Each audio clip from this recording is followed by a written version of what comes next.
أفلا ينظرون إلى الإبل كيف خلقت وإلى السماء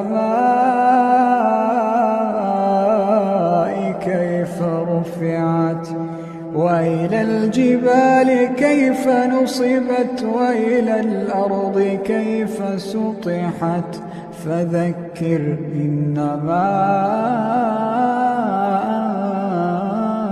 أنت مذكر لست عليهم بمسيطر إلا من تولى وكفر فيعذبه الله العذاب الأكبر.